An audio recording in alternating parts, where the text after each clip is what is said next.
cautious, believe me. Never had a lot of shit come easy. Had to work hard, struggle just to be me. Had to and what was left over I put towards my dreaming. But the only thing in life that has meaning are the things you gotta work for, believe me. Take into your hands a plan, your own hands can land your own brand. And damn, I feel like no one takes accountability. They want the credibility, convincingly unwilling to put in the hours it takes to get some power. Don't be f***ing sour, take a cold shower. Scream until you're louder, work until you're prouder. And f*** all the doubters, they're just your downers. I swear to God they all let me down. I always fought. I can tell you that 7 years after Freddie Gray, that was 2015, spring, April, May. This is 2022. Communities like Sandtown, all we saw then and now in terms of investment was a renovated Western District Police Station and a new funeral home. That's what West Baltimore got. A new police station and a new funeral home. What kind of optics are they?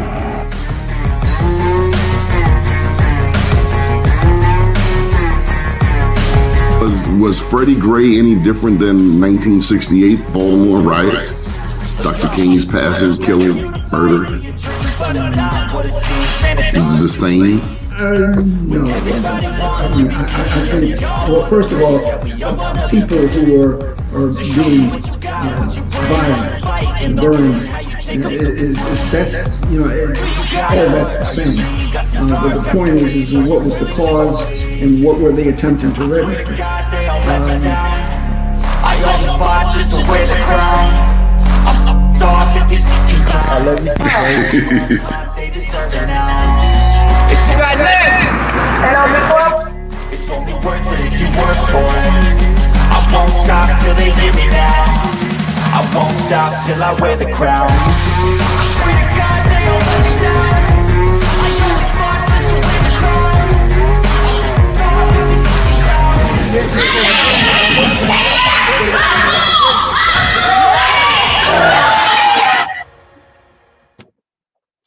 All right. First name's Donnie, last name's Glover, in it to win it for the long haul, baby. It's a beautiful day in the neighborhood, and I'm just excited and glad to be here. All right, I got to get the colors right. You know, we share this studio with a number of other shows, and each show has their own way of doing things, their own themes and what have you. And sometimes we just got to go back and reset everything. So good morning to you, Quandra Gaines. Quandra does a show, two shows actually on this network. One about gardening. It's Giving Tuesday. Okay. One about gardening, and then the other one about politics, which comes on Wednesday night, Political Cipher with Q.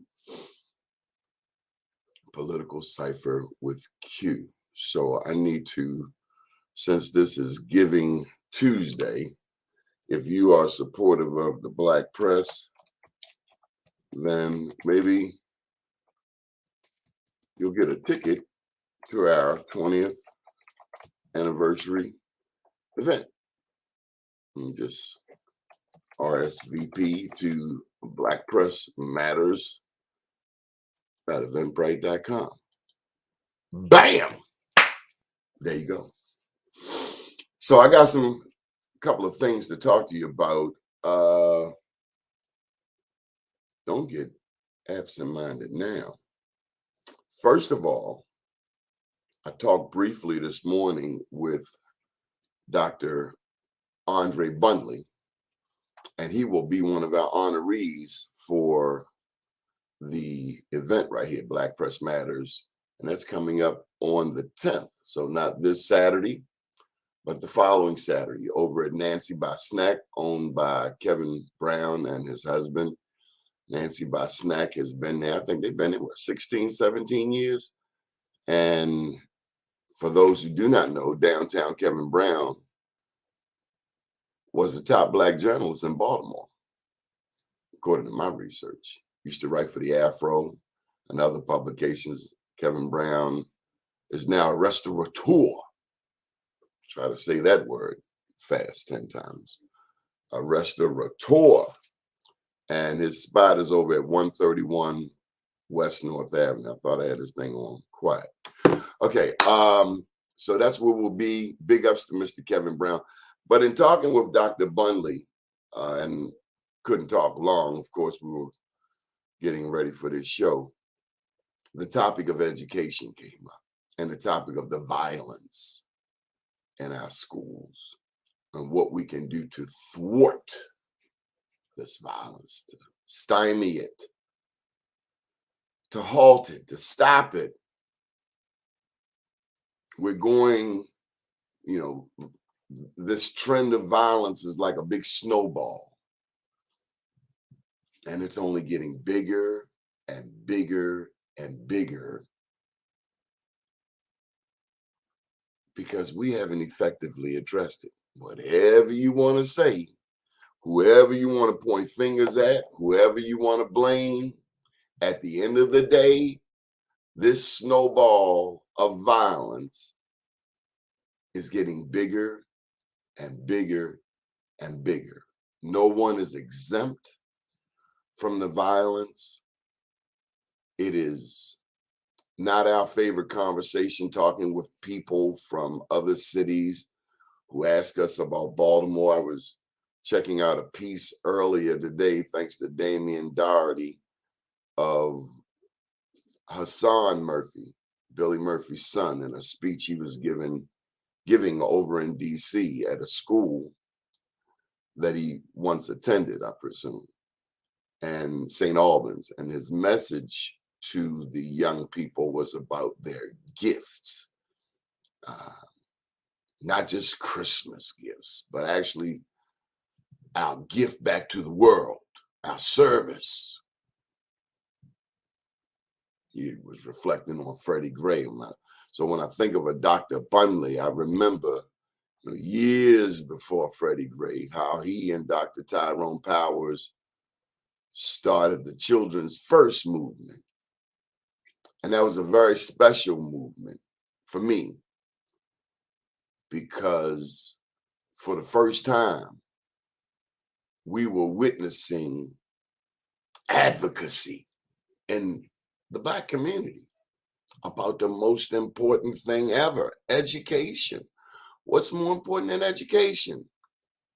Now, if you're looking for someone to coddle, that's not me. My parents didn't do a lot of coddling. As a baby, sure. But as you get older, there are things that we all have to learn as human beings, as Americans, as citizens. There are things we all must be a part of, that we must adhere to.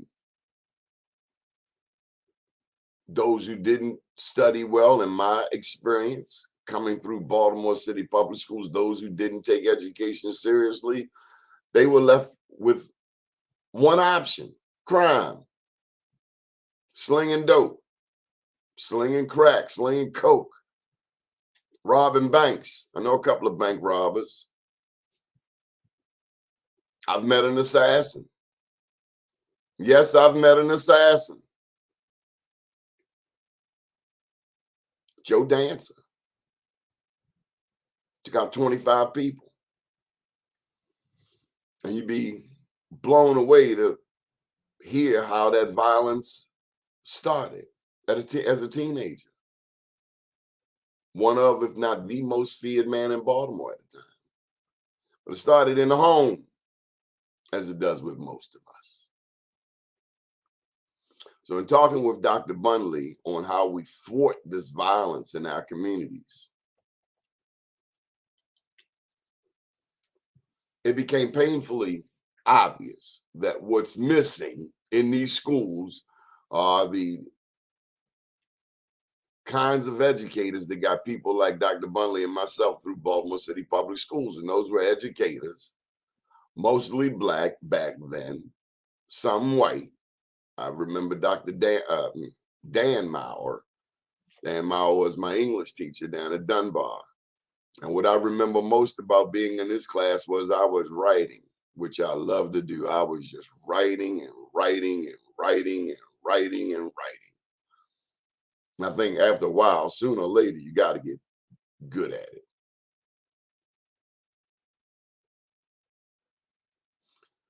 College wasn't as easy as Dan Maurer, as it's not supposed to be easier, but I appreciate that class for letting me get it out, for just, and that's so important. Just write.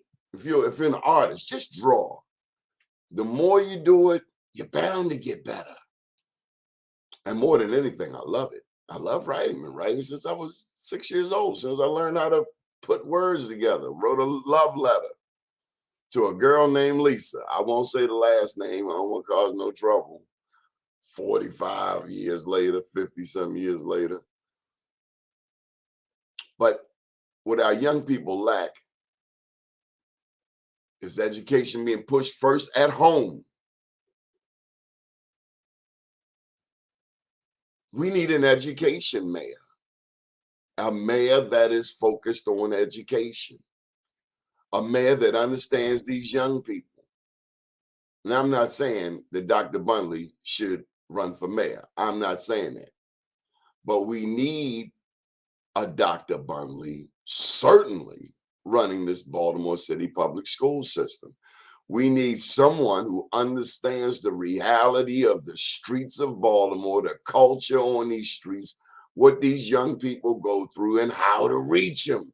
I remember Dr. Bundley down at Harlem Park. Back then was it middle? Probably middle. Down at Harlem Park Middle. And I remember the attention that he commanded, the attention his presence commanded. Unafraid, engaging, respectful, but demanding respect. Young people want discipline. Young people want direction. But they're not getting it. Wherever the fault should lie, the parents, the teachers, the school administrators, the politicians.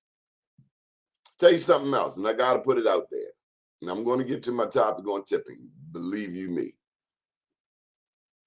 Over the weekend, I'm hearing about all of this sports betting, all of this money, millions. Oh, wow, we raised millions. Millions of people sports betting. Addiction is addiction. I'm not for gambling. It's an addiction. Ain't nothing pretty about it. I've been through casinos, seen people sitting in there one-arm banded all for hours.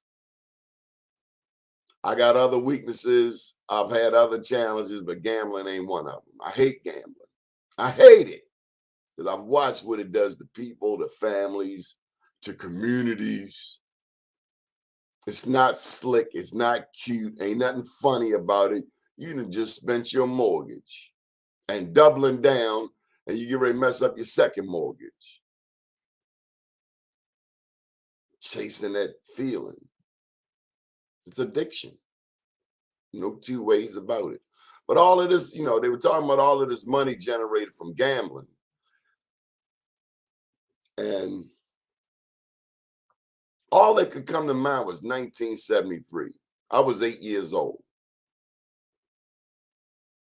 The lottery was coming about, Maryland State Lottery. And it promised, you know what it promised. It promised money for education. Money for education. 1973. Now, there was a time on Wikipedia you could pull up Maryland State Lottery. But I think I talked about it so much that they took the entry down. Imagine that. Why would you take down the entry telling us that the Maryland State Lottery has gone at $15 billion? Why would you take that down? Why would you no longer make that public? Why would you not be transparent unless you're doing something funky, unscrupulous? Be that as it may, over 15 billion with a B, billion have come through the Maryland State Lottery, yet in the city of Baltimore, in Baltimore County, and other places throughout the state, we have schools without heat and air conditioning. We as a state should be embarrassed, appalled, and disgusted. It's a goddamn shame. Not blame the legislators, every damn one of them. All this money that's come through the state of Maryland, all of this money, gambling. Okay, knock yourself out. But what about the money for education? Why do we have classrooms with icicles in the wintertime and so damn hot? We just saw it in September. They had to close schools because there was no air. What am I missing? Democrats, what am I missing? You care about the young people. 2 mandates in the state. Properly fund education, balanced budget. What's the problem? One of the richest states in the nation. Why do we have classrooms without heat, without air? Why? Where's the accountability? We need accountability police. We need Isabel Cummings, with all due respect, to do some investigations on where the money is going.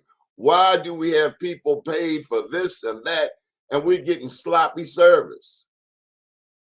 I don't get it, and it's unacceptable. And I do believe that if Baltimore City Public Schools were majority white, I think white parents would do a better job demanding the proper funding. Because black parents, we suck. We kick rocks. There's no way that we should be allowing our children to get anything subpar from North Avenue. Not when you got a CEO making $300,000, $350,000 a year. I don't know about you, but that's a lot of damn money.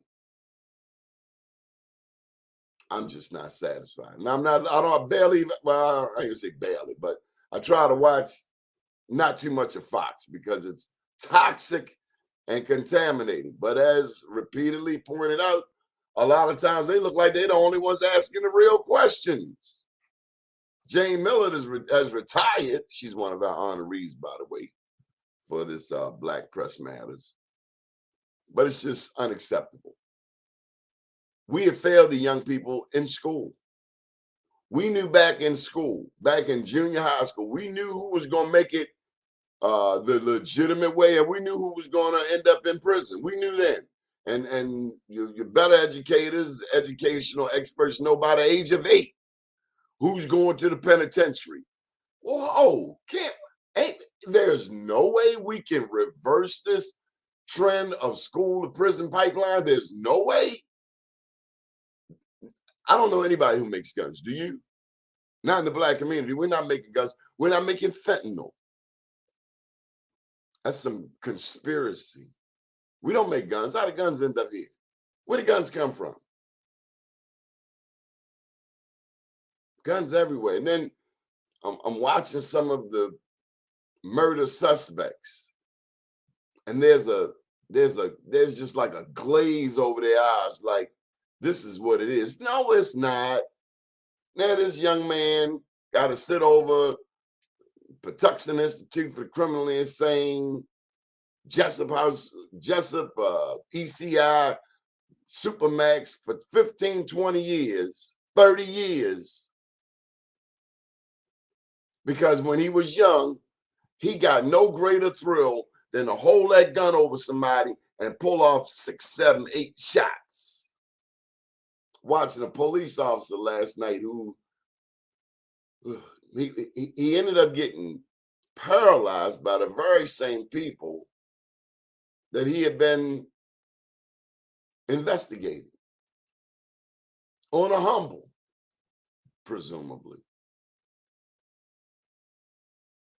You go from an officer patrolling the streets, trying to protect and serve black man, to being a victim. Somebody get out the car and said, "Don't run."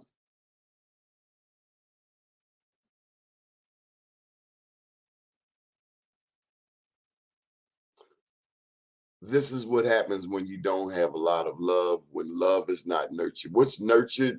Violence. Listen to the music. Listen to the rap music. I'm making my business to listen to what the young people are listening to. And it's such hopelessness and despair. I'm going to kill you. I'm going to kill you. And then I'm going to commit suicide and kill you again. I'm guilty of listening to it. Maybe you are. The difference is my generation understood reality from fantasy. And today, there's a blurred line. Our young people think they're in a video. I don't know what else to see. I don't know how else to call it because it's not realistic. But why do we got to get to the prison to finally sit down and think? And then it's like, oh, maybe I should get my GED. You had to go all the way to prison to get your GED. Why can't we get these young people before the age of 8 and make education the most beautiful, most rewarding experience anybody could want in America? I think about our ancestors, and I'll shut down after this. Our ancestors who endured all kinds of Jim Crow, lynchings, the transatlantic slave trade, only for Frederick Douglass or Harriet Tubman to emerge, to push for freedom, to end oppression. And we finally get there. 1865, they canceled slavery. 1921, they burned down Black Wall Street. But between 1865 and 1921, progress was being made. Black towns being established all over, 500 in East Texas alone. You pick up a copy of my book, I Am Black Wall Street. We talk about those 500 black towns in Texas. We're making progress, but every time we take a step forward, it's like America pushes us 2 steps back. 50% of the murders in America are of black people. I have a problem with that. We only 13% of the population. All right, enough of that. So, hanging out with my daughter last night. Let's put some, oh boy, there's some comments up here.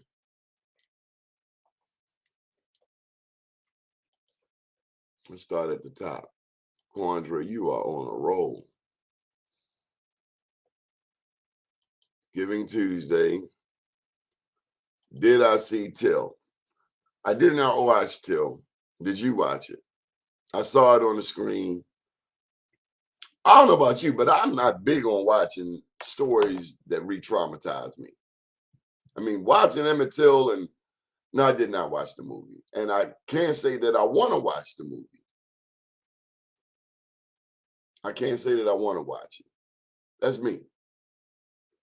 I ain't big on watching slavery movies. No, I want to see some, let me make a movie about the Haitian Revolution.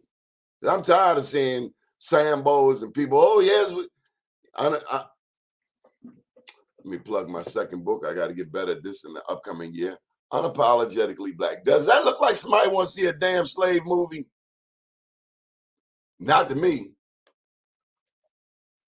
Not all black people were slaves. Not all white people were free. Not all black people were slaves. Not all white people were free. It's a contaminated storyline.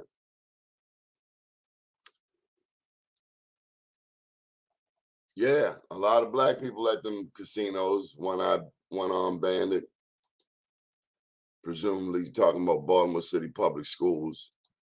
Okay, here we go. I knew he was coming. Mr. Michael Haney, he's the expert. He's the resident expert on everything. You're missing the misappropriation of the funds. Baltimore City has $1.3 billion educational budget. Okay, Mr. Haney.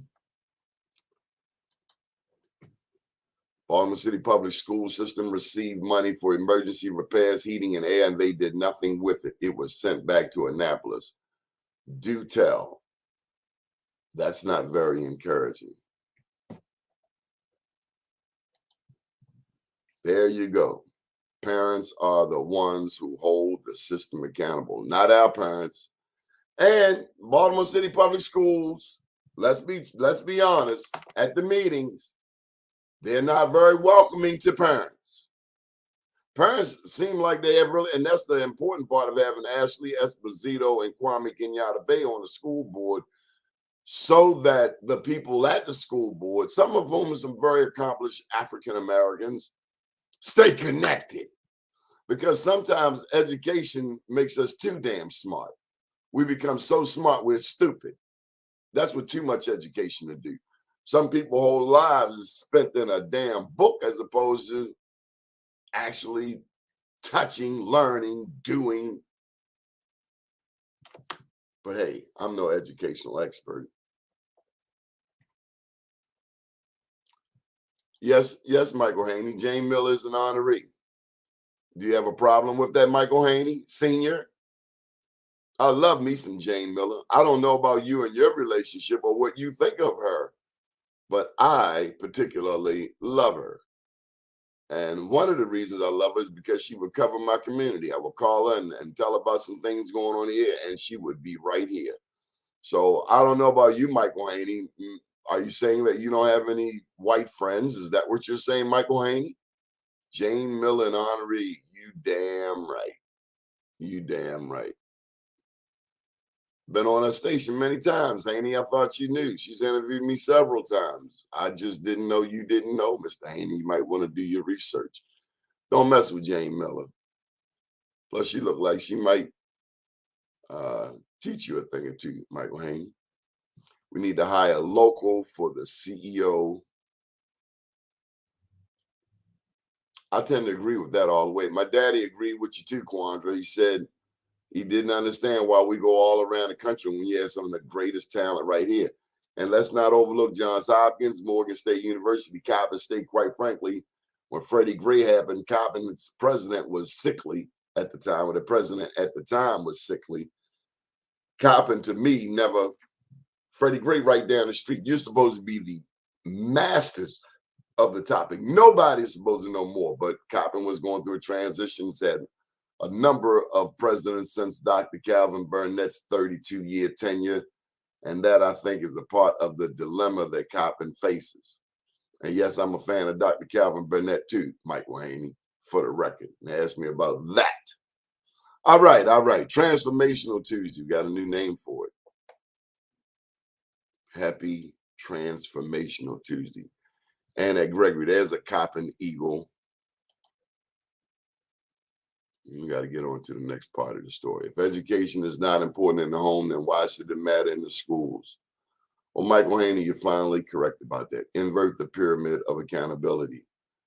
No, you don't have to invert the pyramid of accountability. You just got to put accountability everywhere. The public administrators, the schools, the elected officials, the parents. Supposed to start with the parents. I remember my dad used to come and spot check me at school. That's the worst thing. Oh my God. And what'd that do? They keep you on your toes.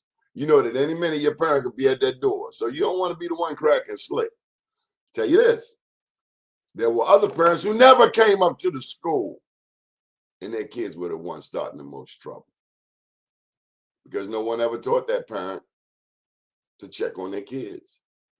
Now we expect kids to raise themselves. Kids are raising themselves, and I don't blame the kids.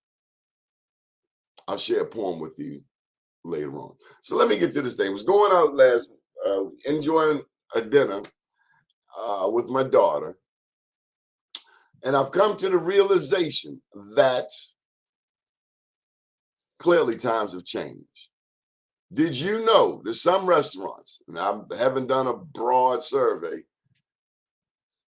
some restaurants charge a 17% tip? I'm going to share with you, I shared an article, I wrote it last night, it's on here, on the page. And so a gentleman I know, my former college roommate, had a few things to say about me and my article on tipping. He said, I'm out of touch. He called me cheap too. And I find this particularly amazing. I'm not a cheap tipper. former roommate and I used to wait tables together. Actually, I taught him how to wait tables, even though he's older than me. But he was sloppy. He came to work with a dirty uniform. He didn't take pride in his work. And rather than get the prime sections, they put him out on the crab boat. Because that's where you put sloppy looking people. You don't want sloppy looking people in your dining room, right? And this is somebody who's going to tell me about tipping. I taught him how to get tips. But he says, I'm cheap and out of touch. I disagree. He said, I'm the type of customer not needed in an establishment. He says he tips 25% or more. Clearly, he ain't got no children. It calls me outdated rationale. My outdated rationale is disgusting. And he says, I'm giving other African Americans an excuse not to tip properly.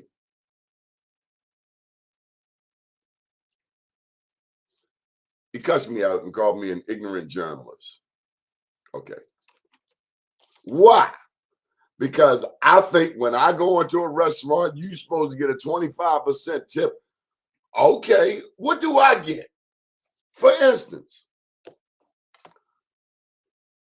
in my day, as soon as you sat down in my section, and mind you, before you even come into my section, to a waiter section, the waiter has the responsibility of making sure his section is presentable, clean, that the silverware has been wiped, not straight out of the dishwasher.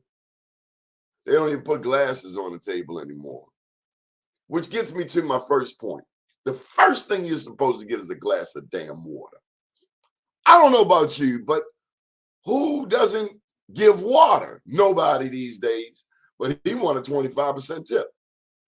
I can't even get a glass of water. Give me a glass of water with a slice of lemon. I thought that was uniform. And so, yes, I wrote an editorial. I'm going to tell you the name of it.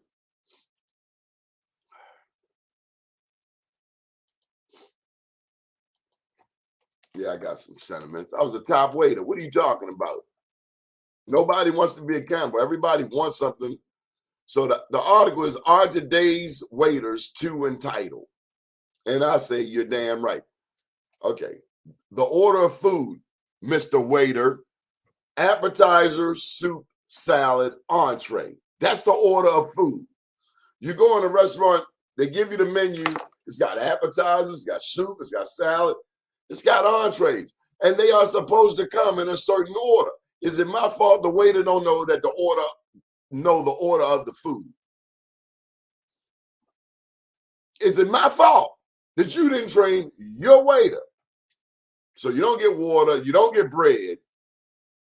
And I serve hot bread at my table. That's why I got repeat customers. Put it in the microwave, maybe 30 seconds. Put that room temperature butter, because don't nobody want no cold butter. You get some butter you can smooth on. And for my regular customers, I put some jelly and some jam with the butter. Because that's how I like my bread. Hot, butter, a little bit of jelly. I'm going to take care of you in my section, and you coming back, and you telling all your friends. Business is a good thing. Repeat business is everything. But a sloppy waiter who demands 25% coming to work looking all like he slept in his uniform, you're going to have to do better than that. So, yes, I need water. Yes, I need bread and butter.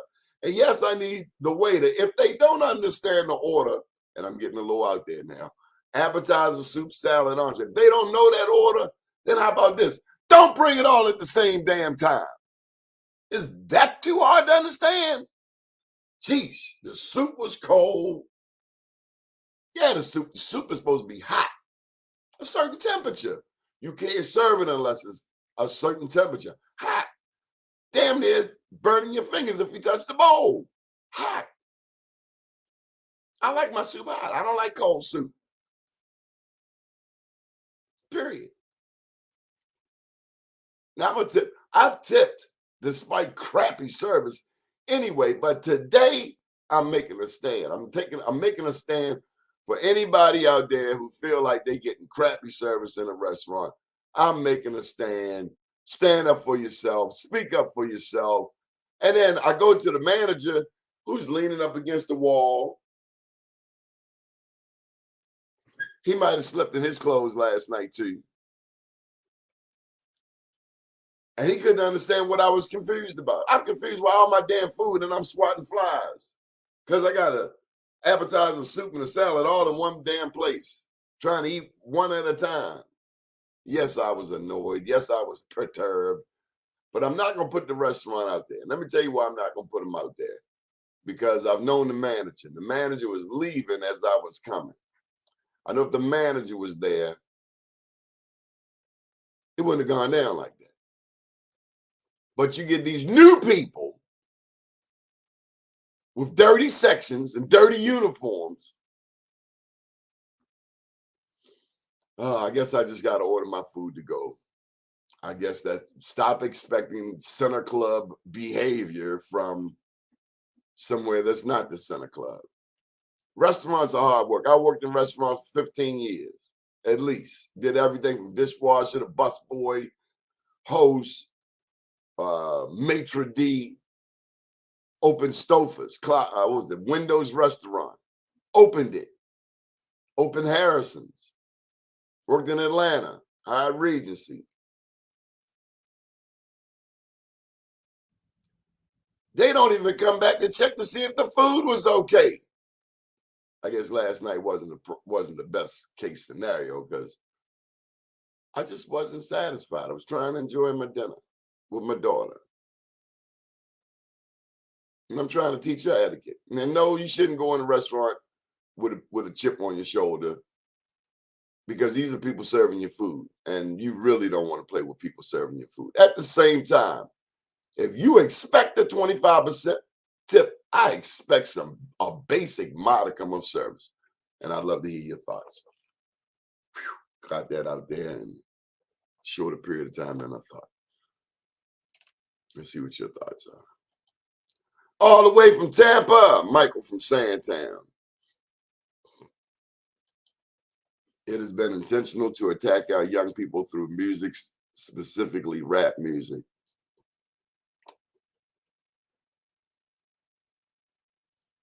After these young people have listened to all of the lyrics that are out here, very violent, screw all the women, make all the money, sell all the dope, tear down your community. And after you make the raunchiest of records, they will put you on Saturday Night Live, one of those nationally televised shows, so that you can put your ignorance on display for the nation to see. Black people, how can we get mad being called the N-word when we use it publicly so loosely? I'm not using the word publicly because I'm not giving anyone permission to say it in front of me, to which I will probably not react to positively. But I'm not going to help the cause, and I felt this way since I was a teenager. Don't use that word around me in public. I'm not going to sit up being BS you and say the word's not used. Yes, it's used all day long. But when you're in mixed company, show some respect for yourself. I can't expect you to respect me if I don't respect me. And I don't respect me using vulgar terms. I'll tell you another term. A term that white people use, I don't like, to describe poor white people. I don't like it. I despise it. Don't use it around me because it's despicable and it's inhumane. Same with any other ethnic group out here. Don't use those. It's supposed to be respectful. I respect all people. You give respect, you get respect. You disrespect, well, you know what's coming. We're from Baltimore. You already know. Okay. I don't know how we're talking about Emmett Till's mom was the first black woman to work for the Air Force. Okay.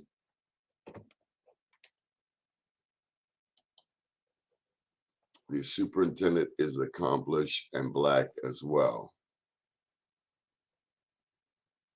I'm not sure your point. I know damn well Emmett Till wasn't a slave. What's wrong with you? Love you back, Coppin. in this city, the parents are at the bottom because parents choose to be at the bottom. Parents choose to be at happy hour. Let me tell you where the parents at. The parents at some of the best damn happy hours in town. A promoter put a party up, the all-white party. Oh yeah, we got the videos. You got that little round surround thing. So people doing the videos in a circle. We do that. We know the newest dance move, but we don't. We know the players on the Ravens, but we don't know our students' teachers' names because of our priorities. Our priorities are out of whack. Who don't like to look fly? I love to look fly, but you better have something up here. And your kid got to have something up here. I was so warm last night. The story is on his page. And many thanks to the LinkedIn followers. You are the best. I've had some challenges with Facebook. But I talked with Howard G's son last night. Howard G, remember, Kiss My Bumper guy? Howard G, kiss my bumper, kiss my. He did Raised in Cherry Hill. He says he's rich. Howard G posted last night about his son, Justin, who was on the West Side All-Stars for Baltimore County football. And I was so happy for Howard. I had to call him up. And I ended up doing a story on his son last night. What really warmed my heart, read the story on bmorenews.com, please. What warmed my heart, Justin wants to go into business. You know, I talk about a lot of business icons on the show. Reginald Lewis, William C. March, my mom and my daddy, Donald and Lily Glover. But more famous rich people like Tom Smith. Check out the Maryland State Archives, one of the wealthiest black men in Baltimore, in the country. There's also Harry O. Wilson, after which Wilson Park was named, Wilson Bank. Justin said he looks up to his mom and his dad in business. Just warmed my soul. Family business. I grew up in a family business.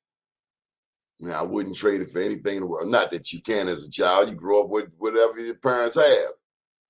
But the things you learn in a family business, how to serve, it stays with you for life.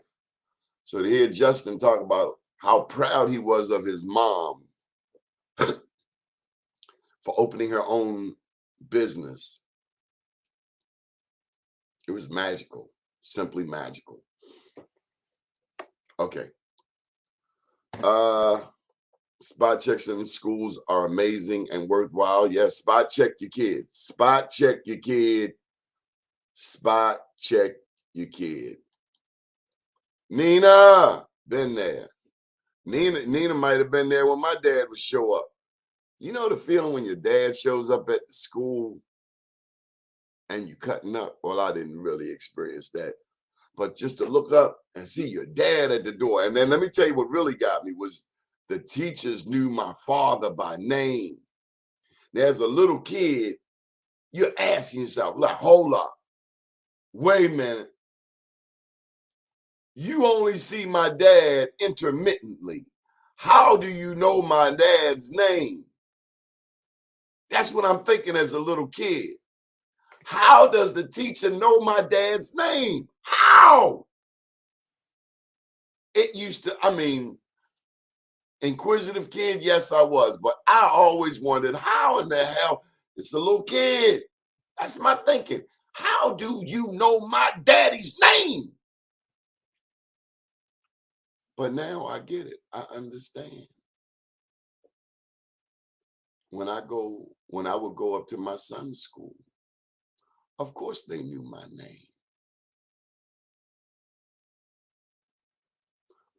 And with my daughter going to school out in the county, they still knew my name. Then and now, the parents who show up make an impression on the teacher, on the principal, on the people at the front desk. How you going there? Good evening. I'm here to go to my daughter's class. You fill out the little thing, give you a little sticker. You walk down the hall, cameras all on you, but you're not thinking. You're just thinking of checking on your young people. That's all.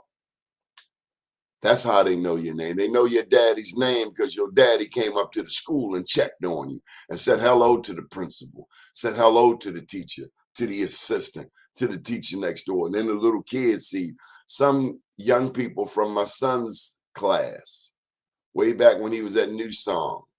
They come up to me today, hey, Mr. Donnie. It's the greatest feeling in the world to know that they know you from checking on your child at the school. So you vicariously become a step parent, a godparent to those young people too. It's something magical that happens when we go up to the school. Something beautiful happens when I think about some of the assistants. Donald Askew's grandma, she used to come down 29, volunteer. Miss Askew had Indian hair, went straight back. Oh, she was all about it.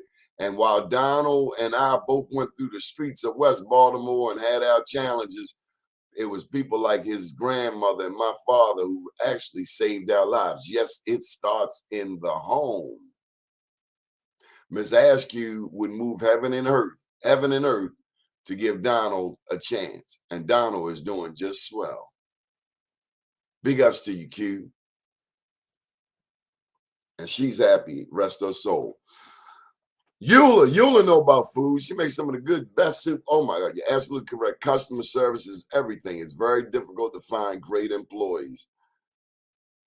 Cat standing on the wall. I appreciate that, Eula. You give me my sanity back, my humanity back. I'm all about tipping. I'll tip anybody. But don't give me crap and expect, and then they write the tip. The tip is already on the check. You don't get to choose. So I'll take your 17%. I didn't know it was 17%. Did you know it was 17%? I went and Googled it. It said 15%, but they say that my old roommate, and then mind you, this is somebody that lives, Donnie, don't do it. So tipping is 17%. Some places more than that. But I'll be damned if I'm tipping you a dime if you don't bring me some damn bread and water. That's just a given. I don't know where you eat at, how you eat. But when did bread and water stop being a part of the damn meal? Hello?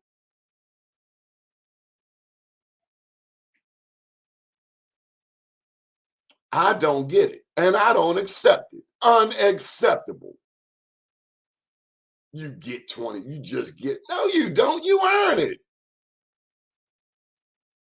I get 17% in Pikesville, in the Jewish community, because I know what they want. I know how to serve people. I know what they want. They want hot coffee after their meal, hot decaf, and they want it extra hot. So I brew them a fresh pot, and then I put it in the microwave another 30, 35 seconds. So that cup is just ooh, because that's what some people like. Give them what they like. Black people want sweet and iced tea. You ain't got to ask me. I don't want no damn iced tea without the sugar. White people drink unsweetened iced tea. And when you're going to lunch with your white friends, you might have to drink some unsweetened iced tea too. But uptown, they want half and half. Y'all call it Arnold Palmer. We call it half and half. Same damn thing. Sugar. So give your customers what they want. They want broiled flounder, no salt, no lemon. Give them what they want. I believe in that. That's how you get your tip. Got somebody that ain't used to getting no tips, and now they're an expert. Oh, I know Michael Haney got something to say because Michael Haney works in the hospitality industry. Rap music and its vulgarity is a multi-billion-dollar. There's a use out people because ain't nobody holding a gun on you. These people volunteer for this because they see this fictitious fantasy lifestyle and people want to be a part of it. They want to drive a car. They want a house that they can do somersaults in. I get it. But also when we get into the music industry, after you become so rich, you're no longer a part of the Black community because you can't come here no more. You fear somebody going to put you in the trunk of a car and kidnap you, take you out of Lincoln Park. You get disconnected. That's what happens when you go to Hollywood. You're no longer part of this community. You're part of that community. And I think that was the beauty of a Nipsey Hussle.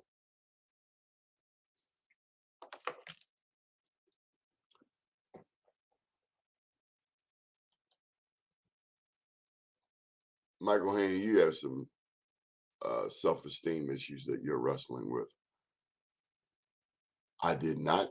I'm not sure I knew that, Nina. I knew you had 2-3 cousins down there. Some black people are just delusional. Part of the black insurrection theory Bob DeShield was speaking about. What's your price? Mr. DeShield said that everybody, J. Cole ain't changed after fame. Well, I will. I've listened to Jay. I've been more into the Kendrick. I'm going to have to take some time, Martin. I'm going to have to take some time.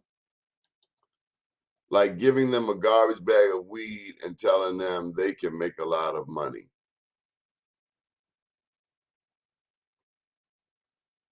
You can. White guys making money, black people doing time for a bag of weed. Your mother was the Boy Scout leader. Earl, Arlene.